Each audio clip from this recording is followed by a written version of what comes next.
오랜만에 현정부부님과 저희 1대1 그러게요. 시작해 보겠습니다.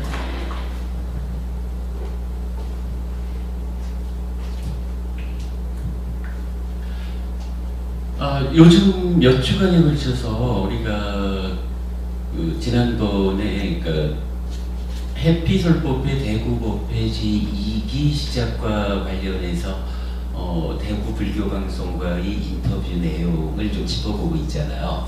그 중에 한 가지 큰 주제로 왜 한국 불교에서 초기 불교, 근본 불교의 열풍이 불고 있느냐라는 질문에 대해서 제가 답변 드린 거, 그 부분을 이제 좀 짚어보고 있는데, 오늘도 그 이야기를 조금 더 진행해 보려고 합니다. 기본적으로 저는 그런 이야기를 했죠. 근본 경전에 면면이 흐르는 정신이 있다면, 요 한마디에 대해서 삶의 현실, 삶의 현실에 대한 통찰이다.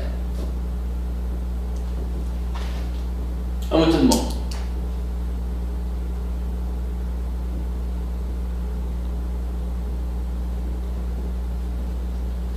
이렇게 말해야 되겠죠. 근본 경전에 면면이 흐르는, 이렇게 말했으니까 근본 정신을 꿰뚫는 정신이 있다면 그것이 무엇일까? 라고 볼 때 부처님은 오직 소설 속의 주인공으로서의 아름다운 이야기, 영화 속의 주인공으로서의 아름다운 이야기, 이거 하지 않았다는 거죠. 이것이 과연 나와 그대의 현실적인 삶이냐 라는 측면으로, 이건 삶의 현실에 대한 통찰, 이것이야말로 근본 경전의 정신이다. 근본 경전을 꿰뚫는 정신이다. 자, 이렇게 말씀을 드렸고, 이 부분을 어떻게 설명했나요? 타력 종교, 그러니까 종교를, 이 세상에 존재하는 가르침을 말할 때, 타력 종교와 자력 종교라는 두 가지로 구분을 해봤죠. 그리고 타력 종교를 설명하면 한마디로 이것은 신을 중심에 두는 종교다, 이렇게 말했고, 자력 종교라고 말할 때는 인간이 중심이 되는 종교다, 이렇게 말했죠. 물론 설명 필요 없이 불교는 자력 종교를 대표한다, 이렇게 말해야 되겠죠.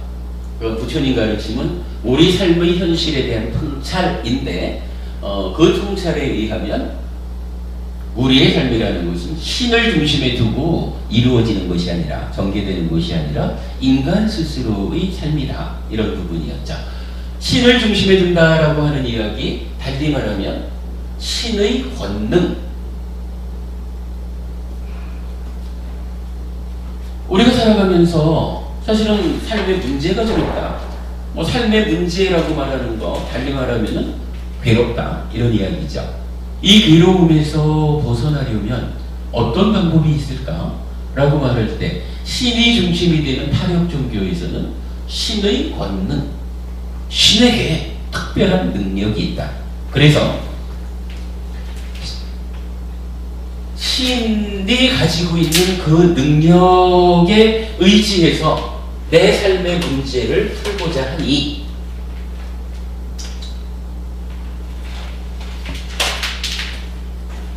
결국은 신의 권능이 나를 바라보아 주게 하기 위해서 신에게 기도하는 이러한 삶을 살아가게 되겠죠. 그런가 하면 인간을 중심에 둔 종교가 또한 다양하게 있겠죠. 이 중에 인간을 중심에 둔 종교 중에, 가르침 중에 불교라고 하는 종교가 있다, 가르침이 있다 하는 거죠. 그리고 불교, 즉 부처님의 가르침에서는 신 중심의 종교가 말하는 신의 권능, 이거 우리 삶의 현실 아니다. 어서 오십시오. 저기 왜 이렇게 늦었어요? 아니 얼굴 빛이 안 좋으셔요? 안 좋긴 왜 안 좋아요? 아니다. 저기 어두운 데 지나셔서 그런가? 이제만 시작하는 거예요. 기다리다가 8시 그랬어요? 네. 어머니 기다리는 동안에 다른 손님이 오셔가지고 말씀 나누다가 네.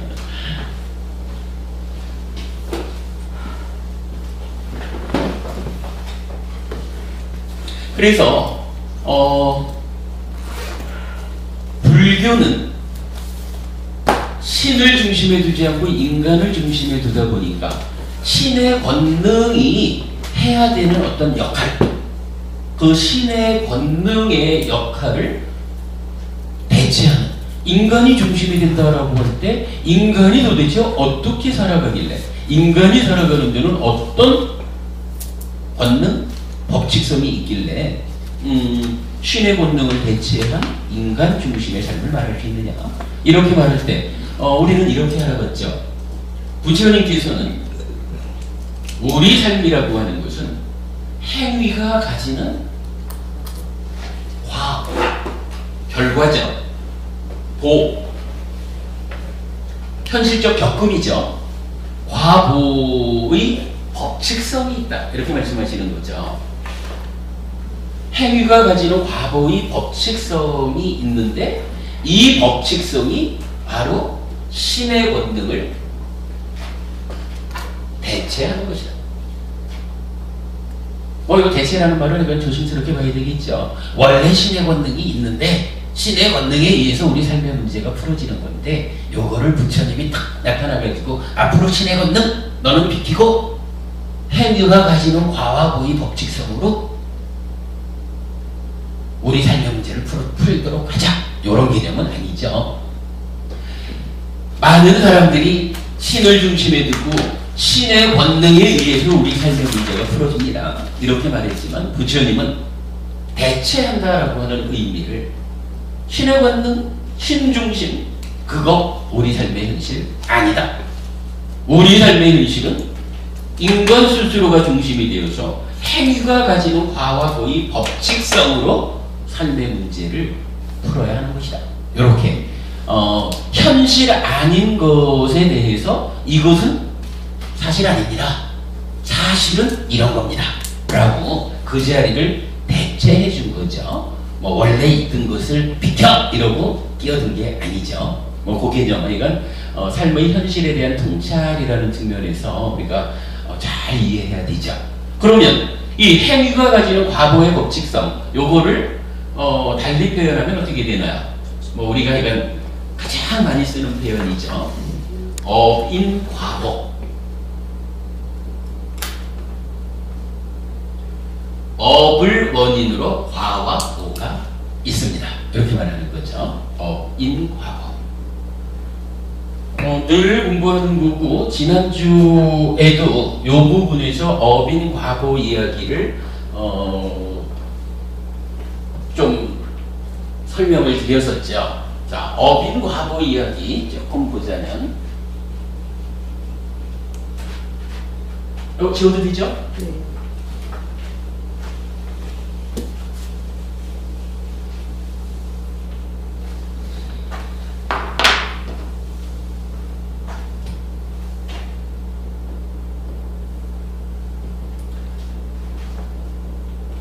업인과보에 대한 이야기를 우리가 좀 많이 공부해야 됩니다만은 지난주 공부한 이야기를 잠깐만 좀 짚어보기로 하겠습니다. 자, 업이라고 하는 거 파일리어로 깜마죠. 인 이러면은 요건 이제 햇두라는 말을 쓰고요. 바를 팔라라고 합니다. 그리고 보는 윗바가 그렇게 이제 쓰는데 결국은 우리 삶의 전개 과정은 깜마라고 하는 업이 있고 팔라라고 하는 업에 의해서 생겨나는 결과가 있고 거기에다가 무언가 다른 어떤 형편이 가미되어 가지고 윗바가라고 하는 복 이렇게 표현을 하는데 요거를 우리식으로 정리를 하면 어떻게 되나요? 요거 현실적 겪음 이렇게 표현했죠. 행위를 하면 행위에 따라서 괴롭다고 할 수도 있고 즐겁다고 할 수도 있는 결과가 생겨나죠. 그런데 부처님은 경전에서 이렇게 말씀을 하시죠. 행위를 통해서 만들어진 결과를 만들어진 그대로 겪어야만 한다. 100% 겪어야만 한다라고 말하면 청정범행이 불가능하다. 이렇게 말씀하신다라는 거 지난주에 소개해드렸죠. 그러고는 어떻게 말씀하시나요? 여기에 이제 결과가 생겨는 났지만 그것을 현실적으로 내가 겪는 데는 또 다른 조건들이 개입한다. 이런 얘기를 했죠.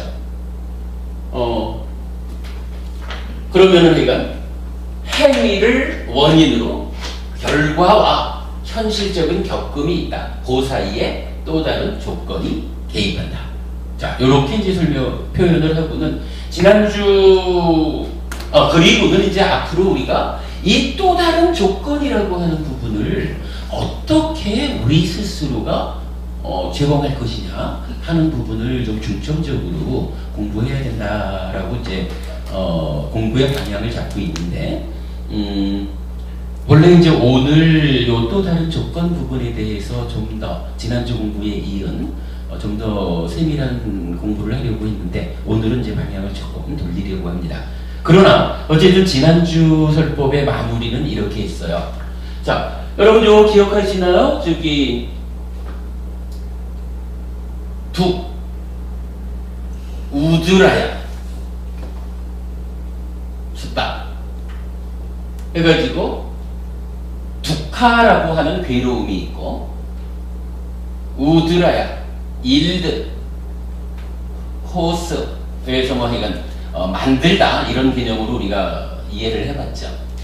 괴로움을 결과맺는 경 이렇게 표현된 거죠. 여기에서 우리가 어떤 것을 알아보았죠? 10가지로 악한 업을 짓는다고 하면 이 악한 업 자체가 가지는 그러니까 행위 자체가 가지는 특성이 있다 라는 이야기한 거죠.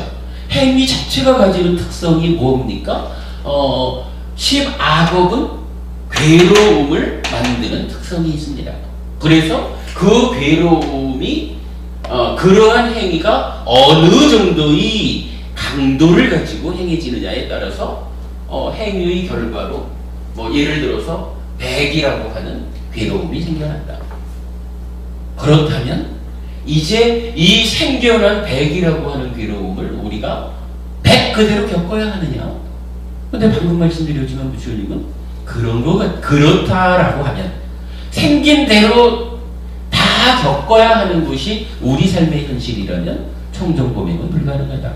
달리 말하면 괴로움의 소멸은 불가능한 것이다. 이렇게 말씀하신 거죠. 그 얘기는 이제 바로 거기서 생겨나기는 100이 생겨났지만 또 다른 조건을 결과가 작용하는 그 시점에서 어떻게 또 다른 조건을 제시하느냐에 따라서 현실적인 겪음은 제로도 될 수 있고 50도 될 수 있고 100도 될 수 있고 200도 될 수 있고 뭐 요런 이야기. 그래서 요거를 현실적인 겪음 이렇게 표현했죠. 그렇다면은 이미 행위를 통해 가지고 만들어진 결과 이 자체보다도 우리 삶에서 더 큰 의미를 가지는 것은 이 만들어진 괴로움을 지금 겪어야 한다. 현실적으로 내가 지금 겪어야 하는 이 시점에서 다른 조건을 어떻게 제공함으로써 그 괴로움을 제로 아예 겪지 않게 할 것이냐, 절반만 겪을 것이냐, 만들어진 그대로 다 겪을 것이냐, 아니면 잘못해가지고 곱하기 2 해가지고 겪을 것이냐, 뭐 요런 부분을 주목해야 된다. 이럴 때에 요게 제로 조건을 어떻게 가했더니 제로가 되더라. 여러분 요게 뭐였나요? 바로 요거를 업장소멸, 업에 의해서 생겨난 장애, 괴로움이죠. 행위에 의해서 생겨난 괴로움이라고 하는 장애를 소멸하는 거. 소멸 이렇게 말했죠. 그런가 하면 두쿠드라야스타에서는 또 다른 표현도 나오죠. 수쿠드라야 야라고 해서 요거 수카 행복을 말하죠. 행복을 만드는 행위가 있다 라고 하면 10가지 착한 행위를 하면 이 10가지 착한 행위는 행위 자체가 가지는 특성이 행복을 만드는 것이다 이거죠. 그래서 행복이 100이 만들어졌다면 뭐 똑같은 이야기가 이제 윗바카에서 나타나죠. 또 다른 조건은, 즉 행복이라고 하는 결과가 지금 나에게 찾아왔다면 이 행위를 통해서 만들어진 결과로서의 행복을 내가 지금 누린다라고 할 때 마찬가지 누리는 요 시점에서 또 다른 조건을 어떻게 제공하느냐에 따라서 만들어 놓은 행복을 다 까먹어가지고 제로! 이럴 수도 있고 만들어 놓은 행복을 한 절반쯤 까먹고 50 이럴 수도 있고 아니면 만든 대로 다 받을 수도 있고 아니면 만들기는 100을 만들었는데 지금 요 100이 누려지는 시점에서 내가 어떠한 조건을 가하느냐에 따라서 곱하기 2 곱절로 튀겨서 행복할 수도 있다. 뭐 이제 이런 부분 설명드렸죠. 그래서 요 이야기에서 우리가 핵심적으로 기억해야 되는 것은 이거죠. 일단 행위는 우리가 보통 다른 공부에서는 이런 이야기를 할 때는 과와 보에 주목해서 설명을 한다 그랬죠. 근데 우리는 니카야가 말하는 요 우드라야 만든다라고 하는 요 우드라야라고 하는 단어에 주목해서 보니까 과와 보를 말하기 이전에 정말 우리가 놓치면 안 되는 가르침이 있다. 행위 자체가 가지는 특징이 있더라. 행위한 이후에 결과가 어떻고 현실적 겪음이 어떻고를 말하기 이전에 행위 자체가 가지는 특성이라는 부분에 주목해야 된다 그랬죠. 그래서 10악업 10가지로 악한 행위를 하면 어떻게 돼요? 이거는 무조건 아무리 무슨 핑계를 대든 어떤 상황 논리를 갖다 대든지 간에 일단은 10악업은 괴로움을 만드는 거예요. 반면에 10가지로 착한 행위를 했다. 10선업은 어떤 상황 논리를 그 뒤에 들이대든지 간에 행복을 만드는 거예요. 요거 행위 자체가 가지는 특성이 있다 라는 거. 요거 놓치면 안 된다 그랬죠. 그러니까 우리는 어떻게 해야 돼요? 일단은 지금 이 순간 10가지로 착한 행위를 하고 봐야 돼. 아무리 이런저런 핑계, 상황 논리를 들이대더라도 변하지 않는 게 그거라. 일단은 행위는 착하게 해봐야 돼요. 그런가 하면 두쿠드라야스타에 이어가지고 나오는 경전이 밑바카스타가 있었죠.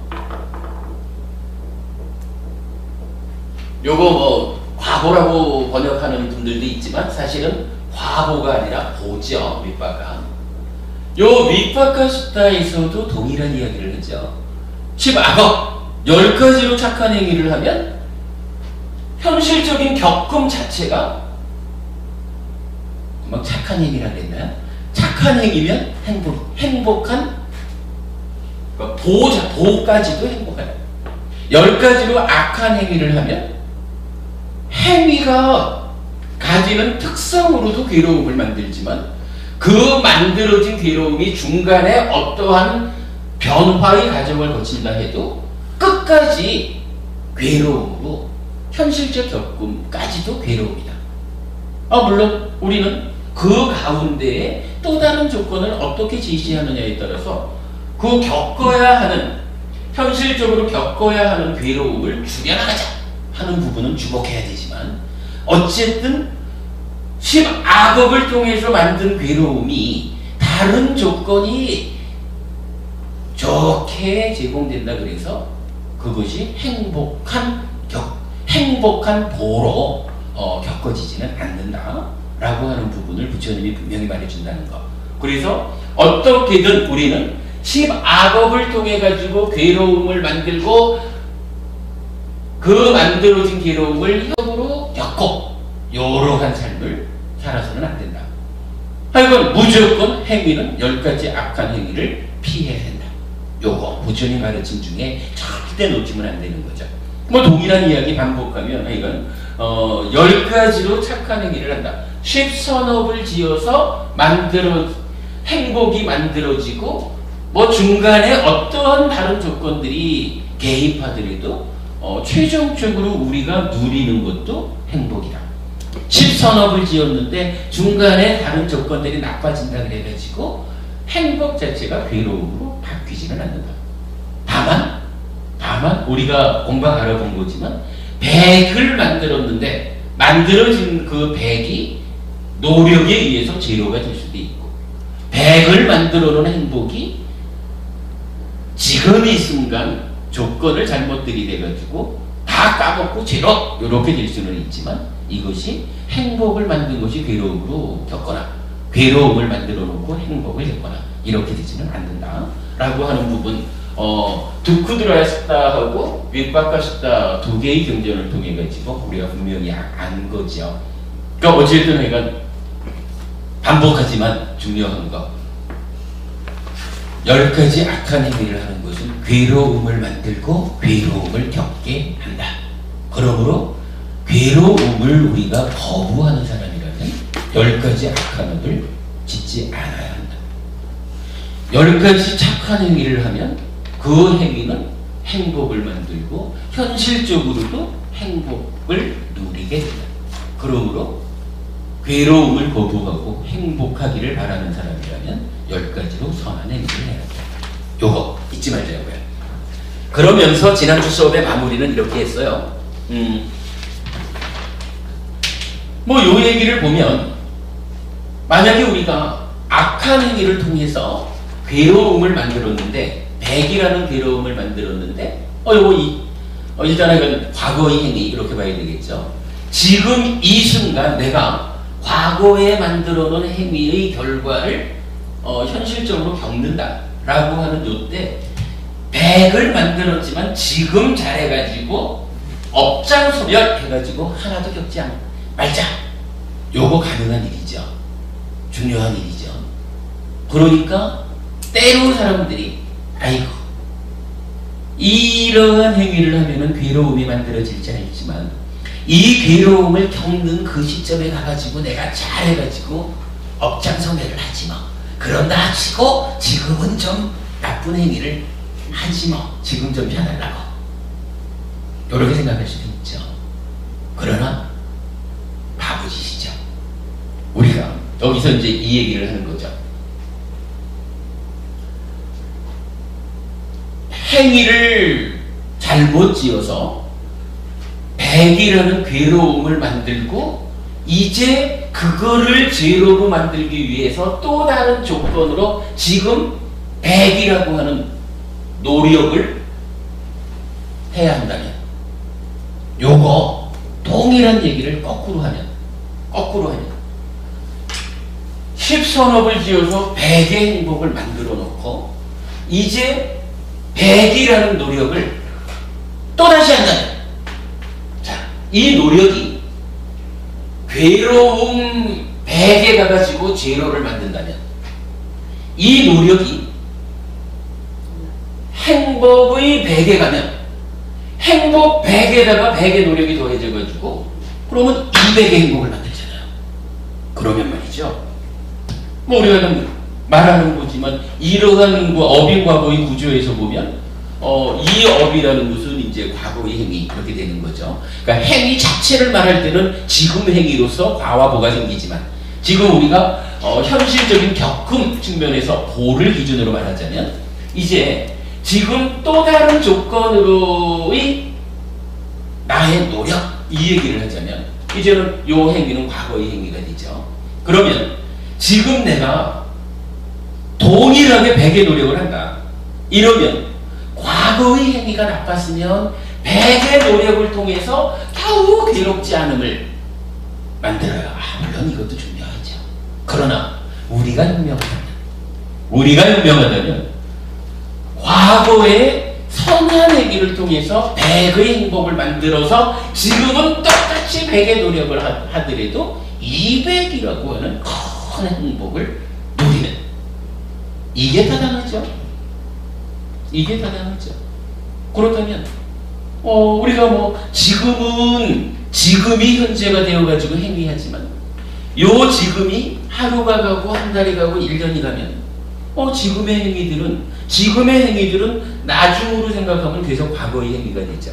그러면 나중의 행위를 기준한 현실적 겪음이라는 측면을 보자면 현실적 겪음의 자리에서 똑같은 100의 노력을 할 때 내가 내일 100의 노력을 통해 가지고 괴로움을 제로로 만드는 요런 삶을 선택할까? 아니면 내일 똑같이 100의 노력을 가해서 행복을 200으로 누리는 그런 삶을 선택할까? 요거를 우리가 생각한다면 당연히 내일도 어차피 나의 삶이거든요. 내가 오늘만 살고 마나 뭐. 내일 똑같은 100의 노력을 한다면 200의 행복을 누리는 삶을 선택하는 게 현명한 사람이지, 내일 100의 노력을 통해서 괴로움을 제로로 만드는 아이고 괴로움은 난 했어 요런 삶을 선택하는 것이 현명하지 않죠. 그렇다면 이 얘기는 어떻게 결론을 내야 돼요? 지금 이 순간 우리 지나간 일은 덮어두자고요. 지나간 건 돌이킬 수 없으니까 과거는 과거대로 덮어두고 지금 이 순간만을 가지고 이야기하자면 지금 이 순간 내가 10가지 악한 업을 통해서 괴로움을 만들어서 내일이고 한 달이고 1년 후고 100의 노력을 통해서 제로를 만드는 삶을 살 거냐, 지금 10가지로 선한 업을 지어서 행복을 만들어서 내일이고 한 달이고 1년 후고 간에 똑같은 100의 노력을 통해서 200의 행복을 만드는 삶을 살 것이냐. 이거는 질문거리도 아니죠. 당연한 일이죠. 우리가 공부를 통해 가지고 부처님 말씀을 배운 다음 잘 배운 제자다, 잘 공부하는 그러한 불자 부처님의 제자라면 우리가 살아가는 기준은 명확해지는 거예요. 지금 이 순간 하여간 10가지로 선한 업을 짓겠다. 요거 말고는 다른 말이 필요 없는 거예요. 그러면 부처님 이제 처음으로 좀 돌아가 보면 신을 중심에 두고 신의 권능으로 나의 삶의 문제를 풀자라고 하는 그 부분을 행위가 가지는 업과 보의 과와 보의 법칙성, 즉 업인 과보의 법칙성으로 신의 권능을 대체했다. 그렇다면 이제 우리의 삶을 어떻게 살아야 하느냐라고 하면 이제 결론 난 거죠. 지금 이 순간을 10가지 착한 업으로, 그래서 행복을 만들자. 만들어 놓은 행복을 내일도 한 달 후도 1년 후도 똑같이 10가지 착한 행위를 함으로써 겪어야 하는, 착한 행위라 그러면 이제 행복은 겪는다보다는 누린다라는 표현이 더 적합하겠죠. 누리는 그 시점에 가가지고 200의 행복을 누리는 이러한 삶을 사는 것이 신의 권능 대신에 우리 스스로의 행위를 통한 삶의 문제의 해결 방법이다. 이렇게 결론낼 수 있는 거죠. 부모님 타당해요? 예, 요게 부처님이 말하는 우리 삶의 현실이고, 이 현실 가운데서 우리가 괴로움을 소멸하는 행복을 만드는 방법이다. 요게 불교다라고 하는 부분을 일단 지난주 수업을 좀 요약해서 말씀드린 거로 하겠습니다.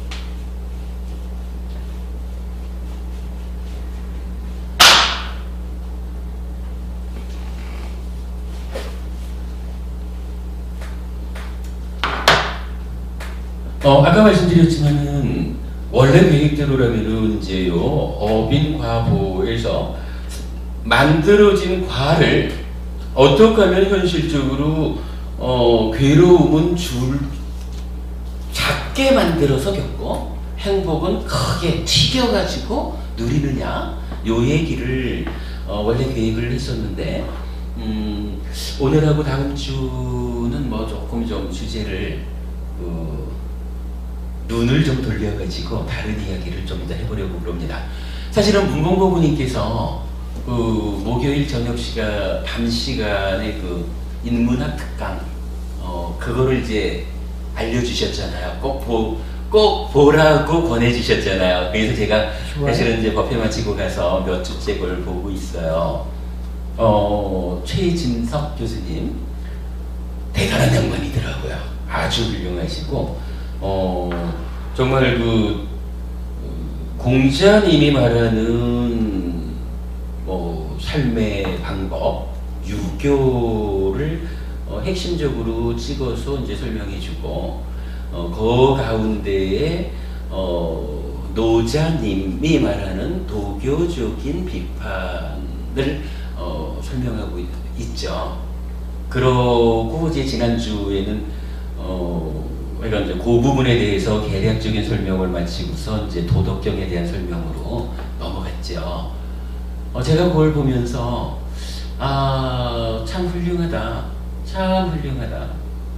그런데 최진석 교수님께서 이렇게 노자의 입장에서 공자를 비판하는 요 강의가 우리가 지금 진행하는 이 이야기요.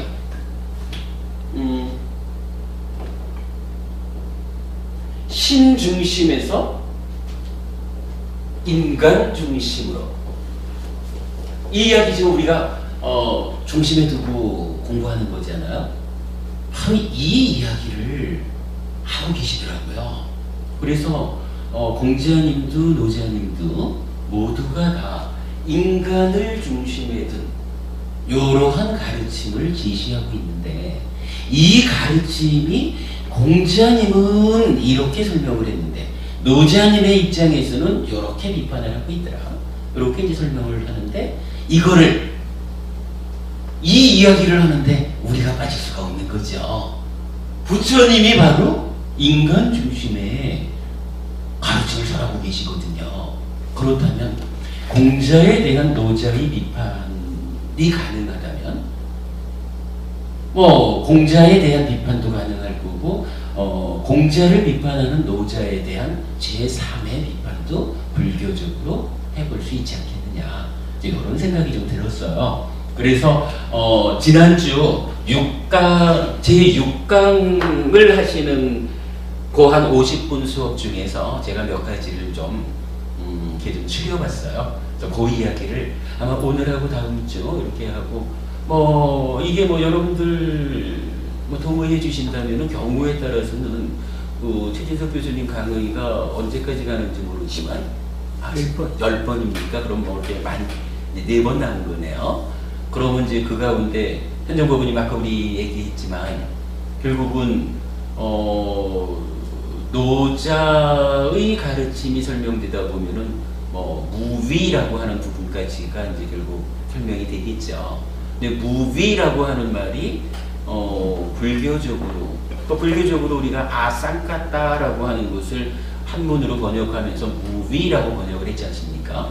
그러다 보니까 부처님이 말하는 아쌍까따, 즉 형성된 것이 가지는 무상하고 불만족스러움, 그래서 지속적으로 무언가를 계속 형성해 나가는 이러한 쌍카라, 무상고 무아의 현실을 넘어선 초월해가지고 열반을 성취하는 것으로의 무위 아쌍까따죠. 이런 불교적으로 설명되는 정의되는 아쌍까따 무위가 아마도 노자께서 말씀하시는 도교의 무위하고는 다를 거예요. 다르겠죠. 그런데 그 부분이 일단 제가 이건 많이 조심스럽지만 상당 부분에서는 불교가 말하는 무위가 무언지, 그러니까 아상카다가 무언지를 정확하게 이해하지 못하기 때문에 도교가 말하는 무위 속에 그냥 엉클어져 버려가지고 불교의 본질을 드러내지 못하는 뭐 이런 점도 좀 있는 것 같거든요. 그래서 이건 뭐 틈틈이 우리 공부를 해나가는 가운데 틈틈이 이런 그 노자적인, 그러니까 노자가 공자를 비판하는 부분이 있다면 이제 불교 뭐 좀 정확하게 말하자면은 니카야로 푸는 니카야의 근본 불교 측면에서 우리는 어떻게 그 노자에 대한 제3의 비판을 할 수 있을까 하는 부분을 좀 곁들여 말씀을 드리려고 그래요. 이건 뭐 그 이야기를 가지고 오늘 이런 그 무명부부님 오시기 전에 우리 저기 테라와다 불자 중에 이제 그 법부님 한 분이 오셔서 좀 다른 의논을 하다가 8시가 돼서 시작을 했어요. 무슨 얘기했어요? 그러니까 이제 법부님 시작하는데 오신 거야. 시간이 많이 지났으니까 뭐 많은 이야기는 좀 다음 주로 미루기로 하고 오늘 그냥 잠깐만 그 이야기를 시작해 보려고 합니다.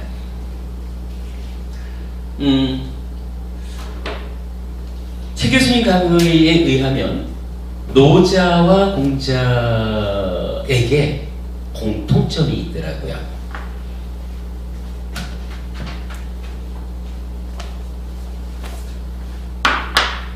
무명부부님은 뭐 그 강의를 들으셨으니까 제가 말씀드리면 바로 이해를 하시겠지만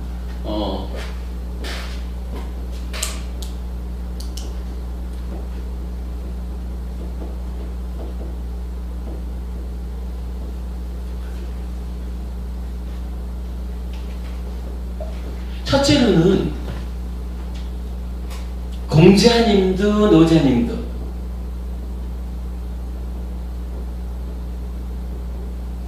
이게 이제 이런 이야기를 많이 하잖아요. 저기 공자는 아주 인간적인 가르침을 인간의 길 이렇게 말하지만 노자는 그와는 좀 벗어나는 뭐 이렇게 이제 보통 이해를 하죠 우리가. 그런데 최 교수님 말씀에 의하면 정말 타당성을 가지고 와닿는 것이 공자도 노자도 기본적으로 출발이 인간의 길을 가는 것이다.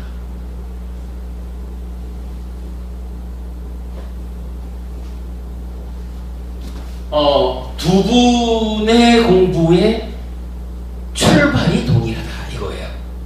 그럼 이 얘기가 뭐냐 하면 인간의 길을 간다라고 하는 것이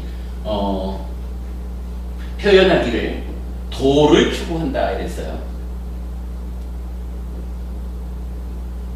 이게 뭐 저기 1강에서부터 5강까지의 과정을 우리가 지금 이제 설명하지 않고 가는 거니까 조금 뭐 튀어 넘어가기는 하지만 일단은 도를 추구한다라고 하는데 이 도의 추구라고 하는 말이 뭐냐 하면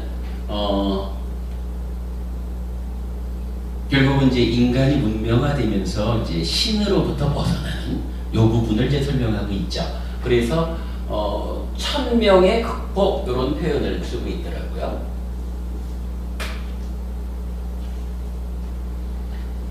근데 이제 이 얘기가 그런 거예요.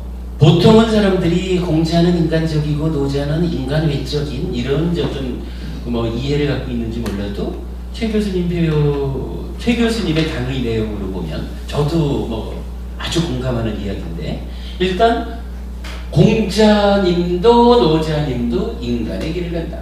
그 인간의 길을 도를 추구한다라고 표현을 했다. 그리고 이 도의 추구라고 하는 것이 천명을 극복하는 것이다. 이렇게 표현을 했는데 바로 이 자리에서 천명의 극복이라는 것이 어떤 의미입니까? 라고 하니까 이 세계를 신의 세계로 그동안 보아왔다 이거예요. 그러니까 하나라 은나라 이렇게 되나? 은나라 하나라가 되나요? 하은인가요? 하나라 은나라를 이렇게 거치면서 신이 생기고 뭐 덕이라는 표현이 나타나고 뭐 이랬지만 활기를 거치는 과정에서 뭐 이런 변화를 겪고 이루는 가운데 이 세상이 신을 중심에 둔 세상이 아니라 이 세상이 인간의 세계다. 이렇게 표현하는 부분이 나오죠. 공자님도 노자님도 두 분 다 어떤 일을 하신 분이냐라고 하니까 인간적이냐 아니냐 이런 문제가 아니라는 거예요. 공자님도 하나라 은나라 이렇게 거쳐가지고 주나라로 넘어오는 그 인류의 중국 사회의 어떤 역사의 발전 과정을 통해 가지고 이제 더 이상 우리의 삶이 신에 의해서 좌우되는 삶이 아니라 우리 사는 세계가 신의 세계가 아니라 인간에 의한 인간이 주인공이 되는 세계다, 세상이다. 이렇게 보았다는 거죠. 그러고는 어떻게 인간이 중심이 되는 이 세상을 바르게 이렇게 표현하는 거죠. 바르게 할 것이냐. 여러한 인간의 세계를 바르게 만들어가기 위한 도를 추구했다. 공자님 그거 했다 이거예요. 공자님의 역할 이렇게 되는 거죠. 그런데 그러면 노자님은 다른 이야기를 했느냐? 아니라는 거예요. 그래서 노자 또한 천명을 극복하고 신의 세계에서 인간이 중심이 되는 세계로 건너오는 인간이 중심이 되는 세계를 건립하는 그러한 도를 추구하는 이러한 공부를 하신 거다. 그래서 노자와 공자의 공통점이 첫째로 하여간 그 출발소에서는 인간의 길을 가는 것이다.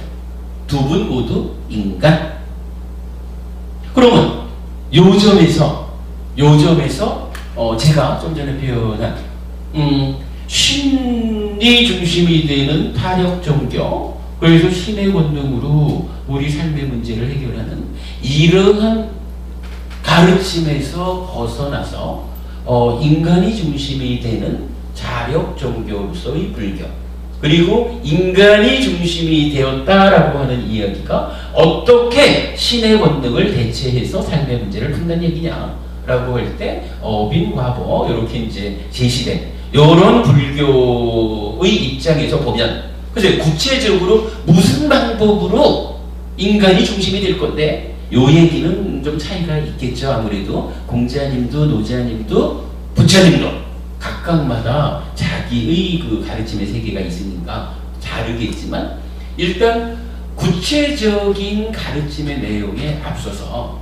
세 분이 공통적으로 추구한 것은 무엇이냐라고 하니까 바로 인간의 세계, 인간이 중심이 되는 요 얘기죠. 이렇게 놓고 보면은 부처님도 노자, 공자, 부처님 세 사람이 공통점을 가지고 있다, 이렇게 말해도 되겠죠. 그래서 이 측면 때문에 우리가 이 공부를 몇 주간 할애해보자 이렇게 이제 결정을 한 거죠. 최 교수님은 이제 이 천명의 극복, 인간의 세계, 여러간 도의 추구에 이어서 두 번째 공통점을 이야기해요. 두 번째로는 문명적이다 이렇게 표현을 해요. 요 얘기 뭔가요? 그러니까 노자님에 대한 오해를 변명하는 부분인 것 같아요. 아까 이제 공자도 노자도 인간의 길을 갔다라고 하는 데서도 사실은 많은 사람들이 잘못 알고 있기를 노자는 비인간적인 길을 간 거 아니냐, 이런 부분을 변명했다. 그래서 공통적으로 부처님까지도 공통적으로 인간의 길을 갔다 이렇게 말하자면, 노자에 대한 또 다른 오해로는 공자님은 아주 문명적인, 그래서 글을 쓰고 이런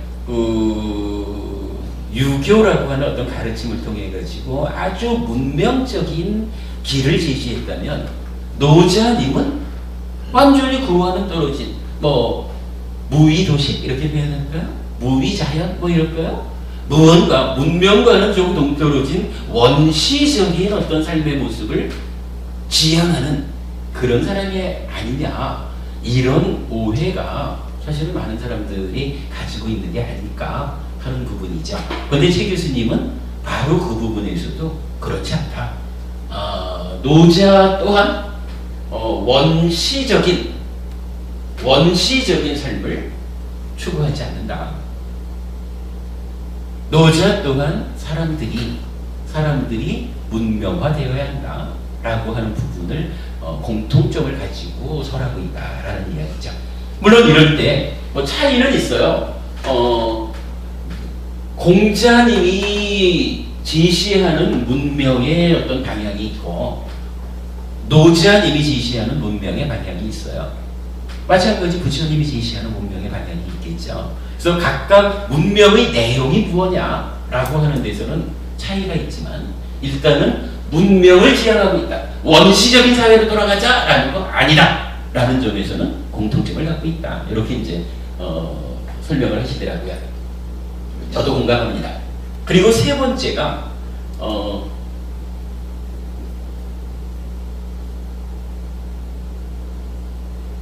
교육을 주장한다. 교육의 필요성. 공부해야 된다. 이런 얘기를 해요. 교육을 적극적으로 주장했다라고 하는 부분에서 뭐 똑같이 이제 그 노자에 대한 변명이라고 봐도 될 거예요. 뭐 노자 하면은 늘 그냥 뭐라 그래야 되나 그 불교 역사상으로 보면 달모대사하고 비슷하게 집신 하나 들쳐매고 가는 뭐 이런 식의 그 노자에 대한 이미지가 있다는 거죠. 그런데 최 교수님에 의하면 노자님도 분명하게 교육을 적극적으로 주장하고 있다. 그런 이야기죠. 물론 교육의 내용, 교육의 방향은 다르죠. 여기에서는 부처님 또한 똑같죠. 그러면 결국은 노자님도, 공자님도, 부처님도 세 분 모두가 다 신이 아닌 인간의 세계, 그 가운데 문명적으로 나아가는, 그리고 교육의 필요성. 문봉공님, 부처님도 교육의 필요성을 이야기하나요? 네, 정법. 그렇죠. 뭐 이거 단적으로 표현하면 뭐 저도 자주 경전을 인용해서 그런 표현을 하지만 경전에서 참 많이 나오는 이야기가 부처님이 이렇게 말하잖아요.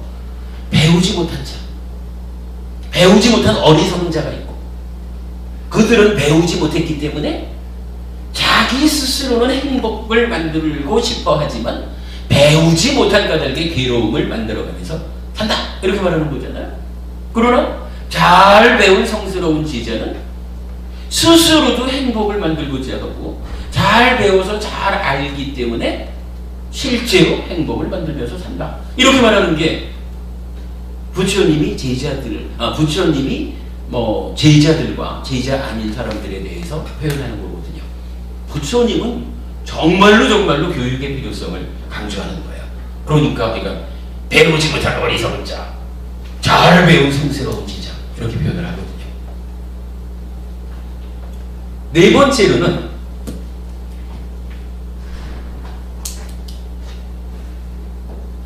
이 말 우리가 좀 주목해봐야 될 것 같아요. 세상 속으로 깊이 들어간다.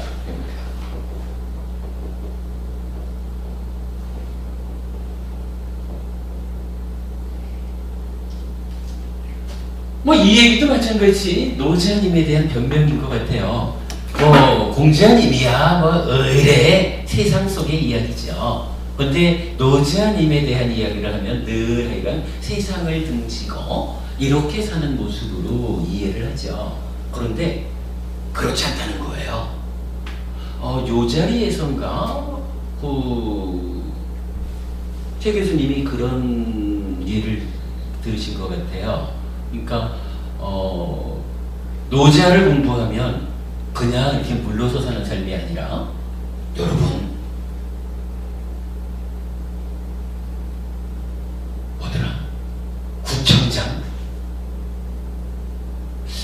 뭐 그랬어요. 제가 이 선거로 얘기를 하자면 구청장이나 도지사거나 뭐 이런 구청장이 되거나 도지사가 되거나 이런 정도의 가르침을 말하는 게 아니라 아예 천하의 주인이 되는 제국의 왕이 되는 방법을 가르치는 가르침입니다.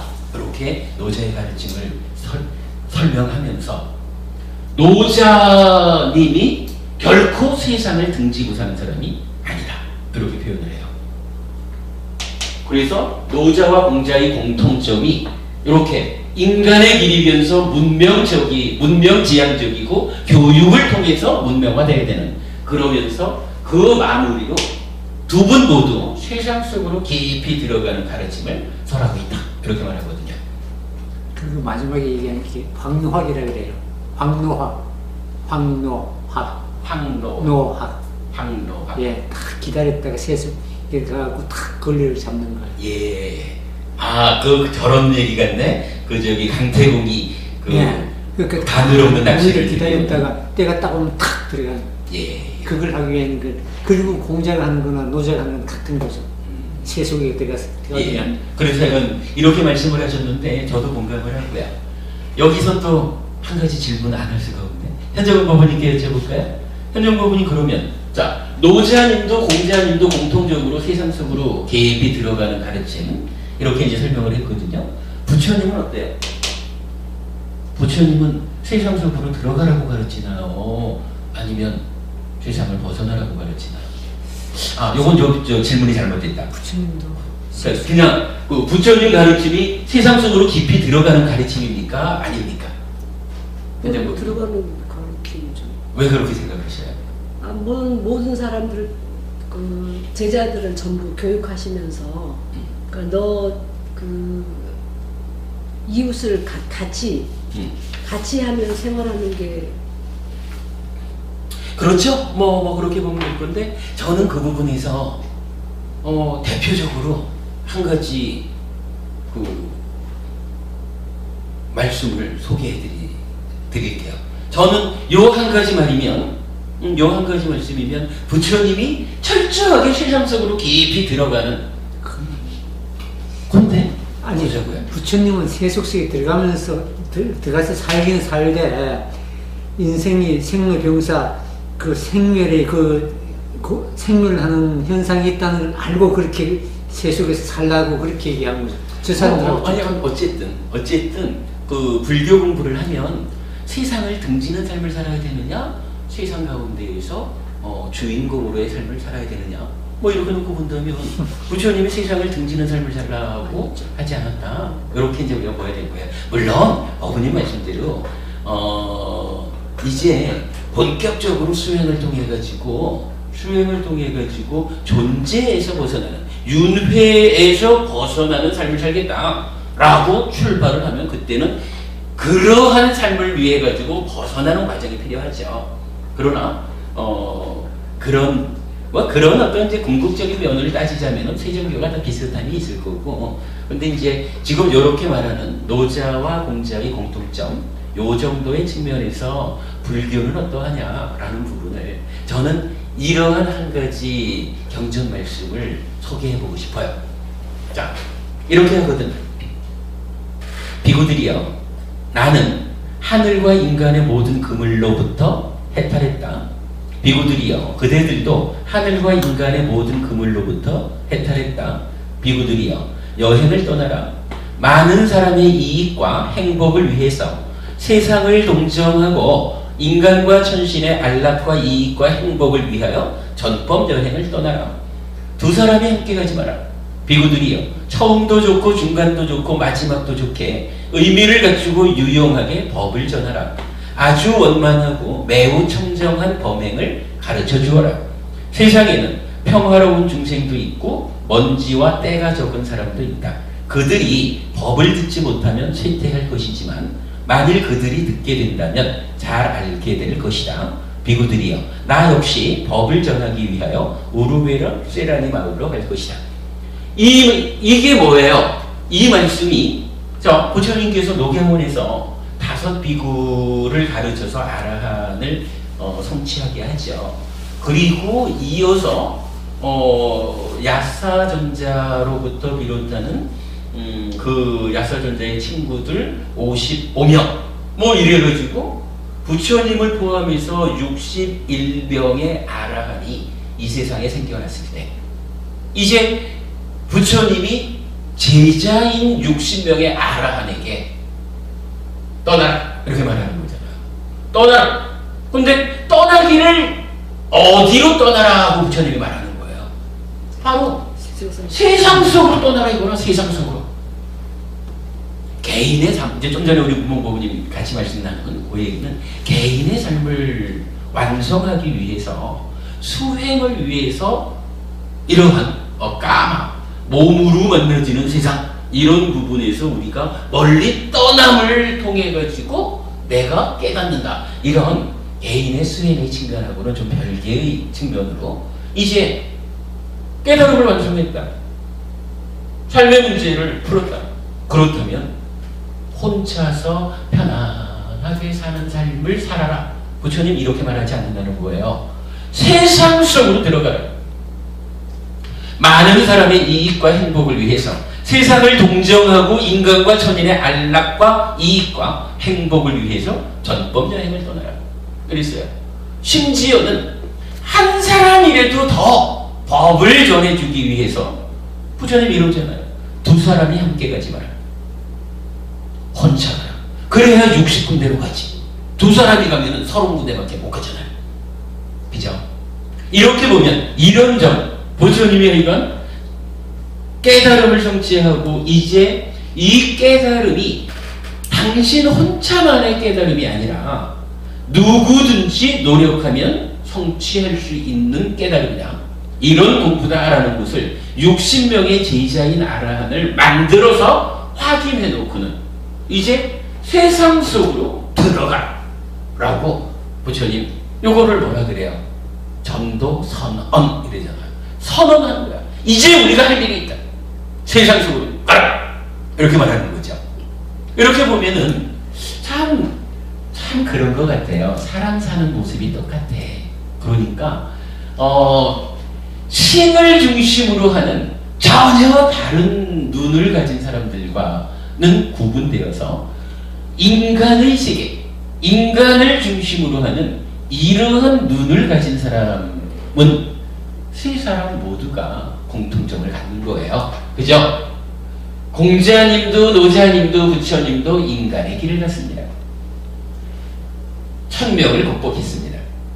그러고 인간의 길을 간다라고 하는 그 도는 전혀 원시성을, 그러니까 물들지 않은 것으로의 원래 상태, 요렇게 지향해가지 않는다는 거예요. 요거 말을 좀 끊어지게 되지만 예를 들자면, 저는 이거 초파일 무렵 되면은 동승 아기 모양을, 그러니까 아기를 머리 깎아놓고 동자승. 네, 동자승. 그리고는 이 동자승 그대로가 그 천진난만함이 부처다 이렇게 표현하잖아요. 저는 이거 아주 공개적으로 반대해요. 그 얘기는 오염되지 않으면 이래가지고 원시적으로 돌아가자는 얘기인데, 이거 아니라 그거는 글쎄 윤회의 과정을 다 배제하고 태어난 지 얼마 안 돼서 아직까지 덜 오염됐다 이런 측면만을 놓고 얘기한다 그래도 불교가 무지를 지향하는 종교가 아니다 라는 측면을 봐야 되는데, 아무튼 너무 돌아가면 그렇고 하여간 그런 부분, 자칫하면 불교가 어떤 원시성으로 회귀하기를 지향하는 그런 종교로 볼 수도 있어요. 조심해야 돼요. 하여간 세 분 모두 이제 이 도라는 것, 인간의 길을 도라는 것은 문명적인 길이고 교육을 통해서 성취되는 것이고, 그리고 세상을 떠나서 홀로 사는 삶이 아니라 세상 속으로 깊이 들어가서 많은 사람들을 행복한 삶으로 안내하는, 표현하자면 구제하는 이러한 가르침을 전하고 있다. 이렇게 보아야 되죠. 일단 뭐 이건 시간이 좀 많이 갔습니다만은 최 교수님은 이렇게 네 가지로 노자님과 공자님의 공통점을 설하고 있어요. 뭐 우리는 하여간 우리 법회의 특성상 부처님도 같은 공통점을 가지고 있구나 하는 걸 이제 알아봤고요. 최 교수님의 강의는 이제 여기까지를 하고는 어디로 연결이 되냐 하면 그렇다면 공자와 다르게 노자는 어떤 방식으로 그러니까 인간의 길을 가되 어떤 방식으로 그러니까 문명적인 지향을 했고 어떤 방식으로 교육을 하자 했고 어떤 방식으로 세상 속으로 깊이 들어가는 표현을 그래야 돼요. 세상사의 꿈을 꾸었는가 이런 표현하시던데 아마도 그러니까 노자님께서 그 사람들에게 알려주고자 했던 그분의 가르침을 이렇게 이제 표현해 보신 것 같아요. 그리고는 여기에 이어가지고 도덕경이 설해지죠. 그래서 지난주 같은 경우는 도덕경 제1장을 설명했는데 굉장히 공감 가는 이야기들 많았고 불교적으로도 요러한 면에서의 공감, 요런 면에서의 비판 요 부분이 아주 확실하게 드러나는 강의였어요. 다음 주에는 거기까지를 제가 어떻게 불교적으로 비판이 될 수 있는가 하는 측면을 이걸 설명을 스님 말씀 듣다 보니까 네. 기독교도 있잖아요. 예. 구약하고 성경이 구약은 하나님의 무슨 하나님에게 모든 걸 다 관장하는 거거든. 예수님은 인간이잖아요. 인간은 그때부터 딱 바뀌는 거예요. 그거하고 그걸 몰랐는데 딱 스님 말씀 듣고 보니까 똑같아요. 그게 구약 성경도 그러니까 나를 통해서 하나님을 가라 그러잖아요. 그 예수는 사람이잖아요. 그러니까 옛날에는 하나님 무슨 말씀인지 좀 이해가 됩니다. 근데 이제 다만 이제 한 가지 어쨌든 기독교는 아무리 예수님이 그 인간의 몸으로 오셔가지고 인간인 예수님을 통해서 신에게로 하나님에게로 나아가는 이런 주장을 한다고 해도 기본적으로 가르침 자체가 신이 중심이 되고 신의 본능으로서 이렇게 되는 거니까 일단은 이 부분에서는 좀 분리를 달리하겠죠.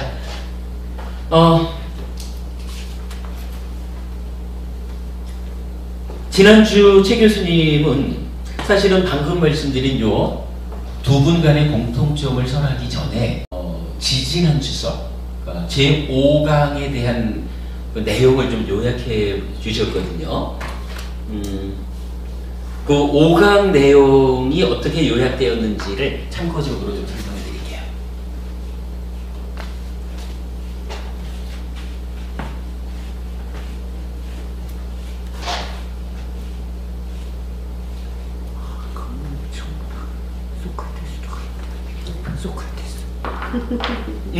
그렇죠. 소크라테스 같은 분도 서양에서의 인간 중심 이렇게 되겠죠. 그때도 서양이 그 그리스의 신들 세계인데 소크라테스는 그걸 떠났거든요. 예예.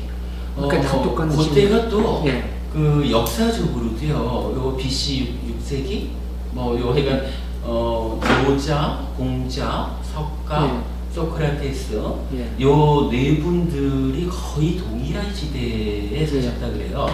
그래서 보면은 그러니까 지역은 달라도 인간들의 어떤 의식의 그 문명화, 전개, 발전 단계가 각 지역에서 대부분 비슷한 시기에 비슷한 움직임을 보인다. 이렇게 이제 표현하더라고요. 소크라테스도 분명히 그러한 맥락에서 이해할 수 있어요. 5강의 내용을 요약해보면 이렇게 나타나더라고요. 그러니까 제가 잘은 모르지만 최 교수님이 최 교수님의 6강을 시작하면서 5강 내용을 잠깐 요약하고 들어갔는데 그 요약 내용을 보면 첫째는 공자의 깨달음을 요약해줘요. 공자님은 어떤 가르침을 설했습니까? 라고 말할 때 세 가지 단어라 그래야 되나? 세 가지 단어로 공자의 깨달음을 정리하시더라고요. 첫 번째가 인이라. 그런데 이 인이라고 하는 게 뭐냐 하면 인간의 조건이에요. 인간이기 위한 조건. 달리 말하면 이게 이 인이라고 하는 것이 인간의 씨앗이다. 이렇게 표현을 해요. 요거 5강 할 때 보니까 이 인자를 우리가 보통 어질인 이렇게 읽는데 어질다라는 의미로 인을 해석하면 논어가 잘 풀리지 않는다 이런 얘기를 하더라고요. 그러면서 이런 표현을 썼었어요. 그때 이 살구 행자잖아요. 요게 살구 행자거든요. 행인 이렇게 쓰면 요게 살구시래. 그러니까 한약방 같은 데 가면 네. 현정부 부님은 한약은 취급 안 하시죠? 네. 하셔요? 옛날에 했었어요. 옛날에 그거 했어. 아니죠. 그러고 보니까 한약 재료들 이렇게 네. 서랍으로 우동 이렇게 네. 놓자. 네. 뭐 겉에 쓰는 표현이겠지 뭐. 행인이라고 쓰는 게 살구시라더라고요. 그래서 요 인자가 시라는 거예요. 뭐 어질다라고 하는 뜻 이전에. 그래서 유교를 대표하는 요 인이라는 말을 어질다. 요거 뭐서 사람인 두이 해가지고 사람 간에 뭐 이렇게 해서 보통 설명을 하죠. 어질다라는 의미로 인을 보면 그 논어를 중심으로 약간 유교 경전이 있잖아요. 그 유교 경전을 꿰뚫지를 못한대요. 의미가 안 맞다는 거야. 그러면서 이건 인이라고 하는 말이 인간이기 위한 조건, 인간의 씨앗이다. 이렇게 설명을 했어요. 그 다음에 두 번째가 효라고 하는 말이 나타나요. 요 효라고 하는 것은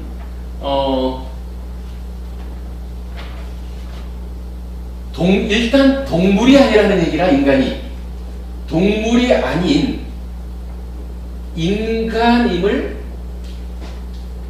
확인하는 지점 이렇게 표현을 하더라고요. 그러니까 자식이 되어가지고 부모에게 효도할 줄 모르면 그것은 동물이지 그건 인간 아니야. 인간이려면 너 인간 맞아? 라고 인간임을 확인하는 그 자리가 부모님에게 효도하는 거라는 거예요. 그래가지고 그런 표현까지를 써요. 이 효라고 하는 것은 그래서 유교권에서는 그 가정의 윤리, 기본적으로 부모 자식이니까 가정의 윤리잖아요. 근데 이 가정의 윤리를 초월해가지고 국가의 기틀이 된다는 거예요, 이게. 이 효를 기틀로 해서 국가가 운영이 된다는 거예요. 그래서 뭐 우리 가끔씩 그런 거 보죠. 자식이 죄를 짓고 왔을 때 이 자식을 보호해주고 신고하지 않는 것이 죄가 되느냐 아니냐 뭐 이럴 때 뭐 효는 아래에서 위로지만 일단은 가정의 윤리라는 측면이 적용되기 때문에 유교권에서는 당연히 그 신고하지 않는 거 뭐 이렇게 이제 하는 거 옛날에 많이 봤죠. 하여간 이 효라고 하는 것이 하여간 인을 씨앗으로 하는 그 인간됨을 확인하는 게 효다. 이렇게 표현을 하고요. 그 다음에 세 번째로 예라고 하는 표현을 써요. 그래서 이 예라고 하는 것은 인을 기반으로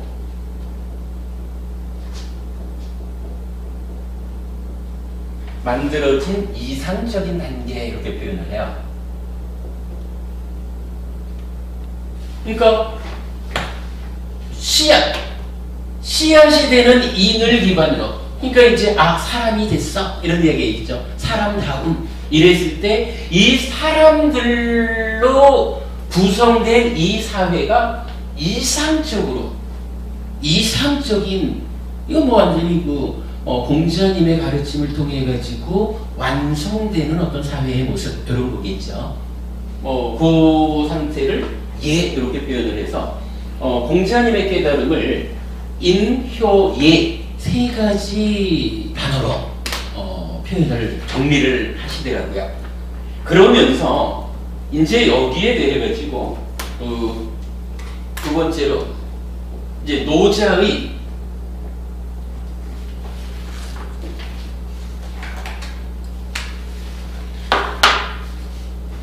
노자의 반격 이렇게 표현을 하셨어요. 노자의 반격을 어떻게 표현했냐 하면 선, 착하다, 좋은 행위다. 선이라고 하더라도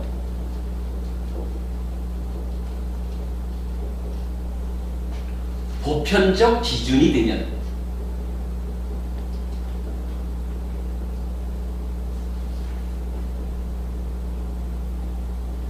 폭력이 된다.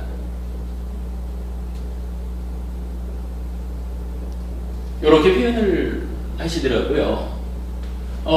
지지난주에 그 말씀하시면서 이게 아마 그 미니스커트 이야기를 통해서 설명을 하신 것 같은데, 뭐 파격적인 어떤 새로운 가치가, 그래서 만약 이제 그게 선이다 이래도 표현하자면 이제 윤복희 씨에 의해 가지고 미니스커트가 한국에 처음 소개가 됐대요. 근데 그게 처음에는 파격이잖아. 그런데 시간이 지나면서 그 파격을 흉내내는 사람들이 생겼다는 거죠. 그래서 시간이 지나면서 그 파격을 흉내내는 사람이 많아지다 보니까 이제 너도 나도 다 미니스커트를 입어야 돼요. 그래서 그 미니스커트를 입는다라고 하는 것을 그냥 선 이렇게 표현을 한다 하면, 미니스커트를 입는 일이 모든 사람에게 보편적인 기준이 되어버리면 이제 사람들이 분류가 된다는 거예요. 미니스커트를 입어가지고 우와 멋져, 요런 여자하고 그래도 미니스커트를 입었네, 요런 여자하고 아이고 왜 미니스커트를 입니, 요런 여자하고 아예 미니스커트를 입지 못하는 여자하고 그렇게. 그러니까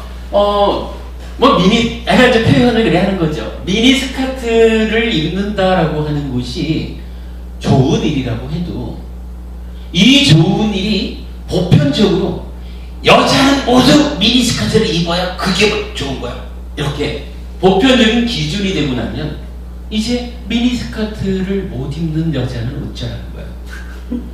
왜 미니스커트를 입니? 이런 여자는 어쩌라는 거야. 그 자체가 폭력이 된다. 이제 요렇게 그 예를 들어서 설명하셨던 거로 제가 기억을 하는데, 아무튼 노자님은 그러는 거예요. 공자께서 인간다운 인간의 씨앗으로의 인을 말했고, 그 다음에 그것을 확인하는 자리로서 동물이 아닌 희등치초한 부모 자식 간의 부모를 섬기는 이러한 효, 그리고 그것이 이상적으로 완성이 돼서 이렇게 표현을 할 때 이 자체를 나쁘다 이렇게 말하는 거는 아닌 것 같고, 노자님의 입장에서는 이 자체가 훌륭할 수 있다. 그러나 이 자체 훌륭하다, 좋은 것이다 라고 하는 그것이 누구에게는 적용될 수 있고 훌륭할 수 있고 그게 아닐 수도 있고, 어떤 그 경우, 우리가 말하는 조건 이런 개념이겠죠. 그렇게 그냥 하나의 어떤 착한 거 이렇게 그냥 제시가 된다면 그거를 따르는 사람도 있고 따르지 않는 사람도 있을 텐데, 문제는 이것이야말로 옳음이야. 사람이라면 모두가 인과 효와 예의 삶을 살아야 돼 라고 해서 보편적 기준으로 이걸 삼아버리면, 그때는 이제 인과 효와 예라고 하는 이 세 가지의 공자님 가르침의 범주 밖에 있는 사람은 저 인간 같지 않나 그래 되는 거죠. 폭력이 된다 이거야. 그 말씀이죠. 이렇게 이제 설명을 하셨어요. 그러면 문봉고부님, 우리가 여기서 공자님과 노자님. 그래서 최 교수님은 그 현대 철학자 노자, 그러니까 노자를 중심으로 강의하시니까 공자에 대한 노자의 반격, 그래가지고 노자님이 공자님을 어떻게 비판하는가, 그 비판의 과정에서 노자의 도덕경을 중심으로 하는 도교가 어떻게 성립하느냐, 뭐 그런 부분을 설명하고 있잖아요. 그런데 우리는 사실 뭐 우리가 유교와 도교 배우려고 지금 이 얘기하는 건 아니잖아요. 문무부부님 여쭤봅시다. 노자께서는 공자님을 이렇게 공격했다. 자, 선이라고 하더라도 보편적 기준이 되면 폭력이 된다. 그거 곤란하다. 곤란하다. 이렇게 말했단 말이죠. 그래서 이제 뭐 나중에 그 도덕경에 대해 들어가면은 뭐 도가도 비상도 뭐 이렇게 이제 설명이 되더라고요. 이 부분에 대해서 부처님 입장은 어떨까요? 부처님 입장은 어떨까? 예를 들어서 이런 얘기랑, 공자님은 뭐 제가 뭐 각각의 내용이야 다르겠지만 우리가 아까 공통점 가운데 방향이 다른 이렇게 얘기를 했잖아요. 내용은 다르겠지만 공자님은 이러한 것 이래가지고 이것은 옳은 것이다.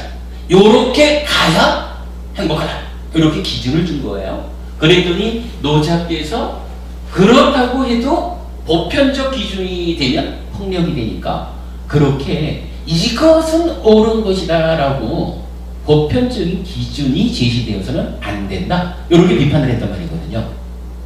그게 반격이잖아. 부처님 입장은 어떨까요? 그 부처님 조건에 따라서 조건적으로. 모든 게 무상하다. 뭐 다 타당한 말씀인데 그거보다 좀 더 명확한, 좀 기왕이면 멋진 대답을 한번 찾아보면, 우리가 가만히 있어봐. 언제 공부했지?